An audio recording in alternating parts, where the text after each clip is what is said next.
All right, today we are pulling back the curtain on one of the most powerful and honestly, one of the most secretive pieces of hardware in the entire AI world. We're talking about Google's Tensor Processing Unit, or TPU. This is the engine that powers so much of the AI you use every single day, and its story is absolutely fascinating. So let's get into it. So, you've definitely heard of Gemini, right? Google's incredible AI model? But the story of how an AI that massive actually runs at a global scale, well, that's just as interesting.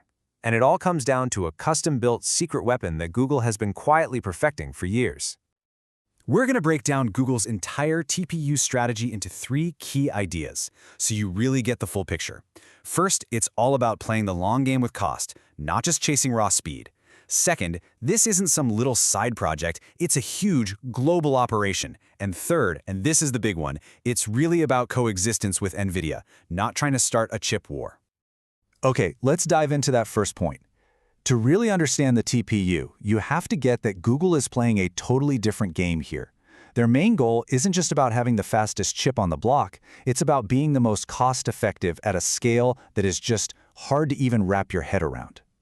So what the heck is a TPU anyway? Well, it's an ASIC. That stands for Application-Specific Integrated Circuit.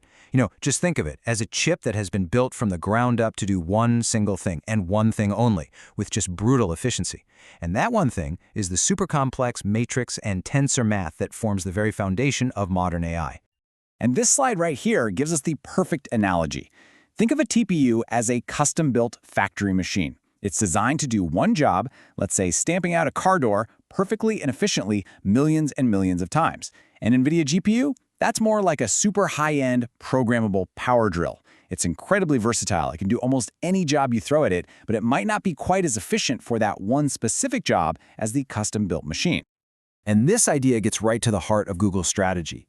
They're not just chasing flops, that's floating point operations per second. No, they are laser-focused on the total cost of ownership.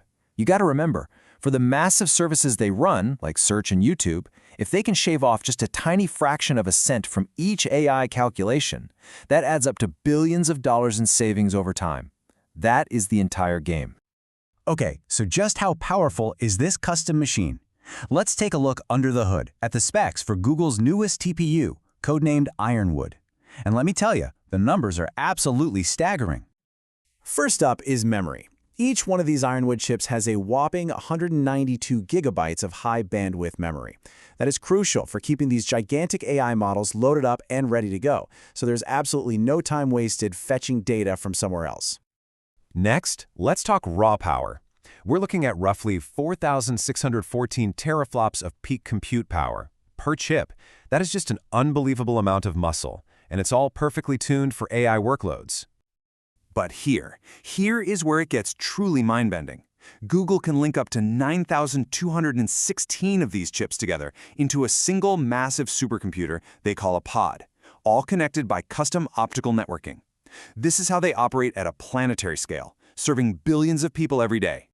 Now, a chip this complex doesn't just appear out of thin air. Let's move on and take a look at the massive global effort that actually goes into building one of these things. Yeah, this isn't just a Google project. It's a huge global collaboration.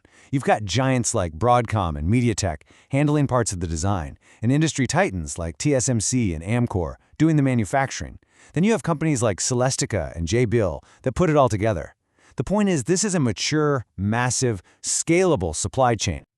All right, now for the question that I know everyone is asking. Is the TPU an NVIDIA killer? Well, the short answer is no. But the long answer? That's where it gets much more interesting.